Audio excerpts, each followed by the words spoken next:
بعد الفيديو اللي عملته وفضحت فيه سيادة النائب ياسر جلال وفضحت مدى جهله بتاريخ جيشه وتاريخ بلده، وبناء على طلبكم بان انا احكي القصة الكاملة بين الجيش الجزائري والجيش المصري، فهحكي لكم الحكاية.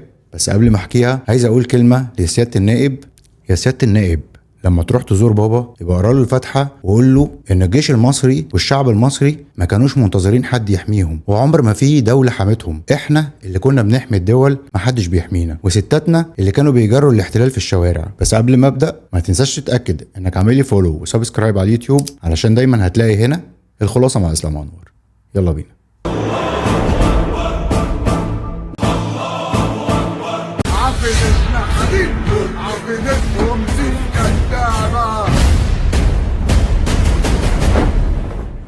طب ايه الحكايه؟ الحكايه ان الجزائر ما بعتتش قوات لميدان التحرير، ولا في انزال اسرائيلي حصل في القاهره، ولا حتى قربوا من حدودها اصلا. ده غير ان كان في حظر طيران في الوقت ده، ومفيش اي حد كان ممكن يقرب من القاهره الا بقوات بريه، وده طبعا كان مستحيل. وكمان سماء القاهره ما كانتش مستباحه، وكان في بطاريات دفاع جوي ارضيه يدويه كانت شغاله لسه وبتحمي العاصمه. واسرائيل بالمناسبه خسرت عدد كبير من الطيارات اثناء هجومها على الجيش في 67، وبيزيد عن 20 طياره. فالدنيا ما كانتش حظيره مواشي اي حد يقدر يدخلها ويخربها. ده غير ان الصاعقه الجزائريه اصلا في الوقت ده كانت في طور التاسيس ولسه بادئه، واللي اسسها مين؟ الجيش المصري. طيب نرجع بقى للتاريخ الحقيقي شويه. سنه 1958 واثناء الكفاح الجزائري ضد الاحتلال الفرنسي، واللي كانت مصر اكبر دوله بتدعمهم فيه، تم تاسيس الحكومه المؤقته للجمهوريه الجزائريه هنا في القاهره، وتحديدا في شهر سبتمبر. وبعدين في سنه 1959 الرئيس جمال عبد الناصر بعت بعثة عسكرية ضخمة بقيادة العقيد محمد فوزي، اللي أصبح فيما بعد قائد عام للقوات المسلحة وبعدها وزير الحربية، عشان يساعد ثورة التحرير الجزائرية ضد الاحتلال الفرنسي من خلال تقديم الدعم اللوجستي والميداني وتنظيم عمليات التدريب وتأطير المقاتلين والإشراف على إمدادات السلاح والذخيرة عبر الحدود. وفي نفس الوقت والفترة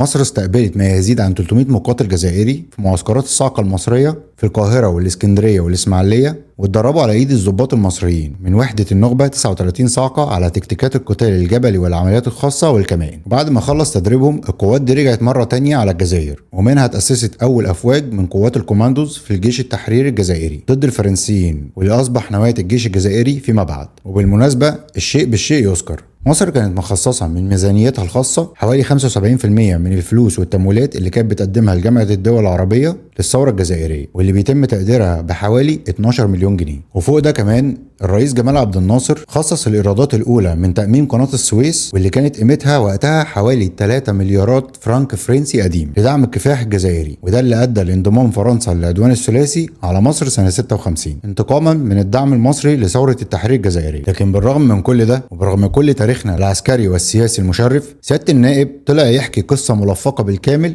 على لسان بابا، اللي بيرسم فيها صورة مهينة عن مصر، كأن القاهرة كانت مستباحة ومستنية حد يجي يحمي رجالتها وستاتها. وده مش حقيقي ومش مقبول على الإطلاق. والكلام ده بالمناسبة مش تقليل من الجزائر أبدا. مصر عمرها ما نسيت دعم الرئيس هواري بومدين وسفره لموسكو وتسديد 200 مليون دولار للروس كدفعة فورية لتغطية ثمن أي صفقات سلاح وذخيرة عاجلة تحتاجها مصر أو سوريا في الحرب. ولا نسينا وقفة الملك فيصل مع جهود مصر الحربية وحظر النفط عن الغرب، والعراق كمان اللي شاركت معانا في الحرب بسرب من طائرات هوكر هانتر اللي كان متمركز في مطار اويسنا في المنوفية، واشترك في الضربة الجوية الأولى واستشهد منه 3 طيارين. ولا حتى نسينا جهود محمد رضا بهلوي شاه إيران اللي ساعد في تسليح الجبهة السورية. كل ده كان جزء من الجهود العربية لدعم الحرب على إسرائيل واستعادة كرامة الأمة كلها. لكن مصر بفضل الله سبحانه وتعالى عمرها ما كانت محتاجة حد يحميها ولا يحمي أرضها. مصر طول عمرها بتحمي نفسها وبتحمي غيرها كمان، وحتى ستاتها نفسهم كانوا بينزلوا بالسلاح في مواجهة الإنجليز في وقت العدوان الثلاثي. ولحد النهاردة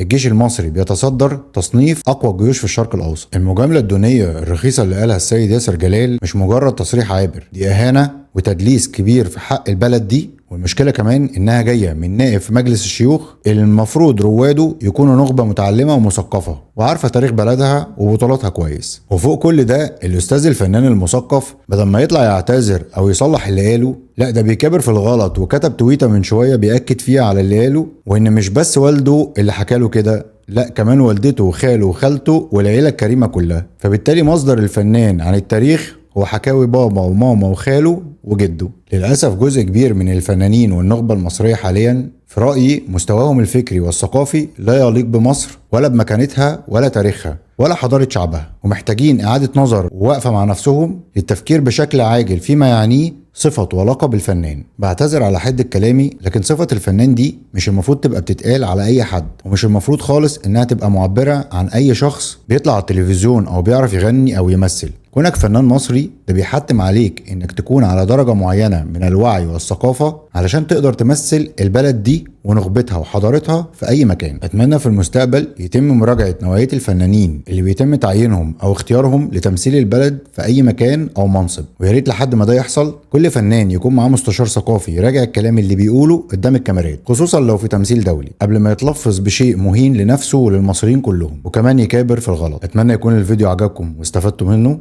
اللهم انصر العرب، تحيا مصر، تحيا الجزائر، والسلام عليكم.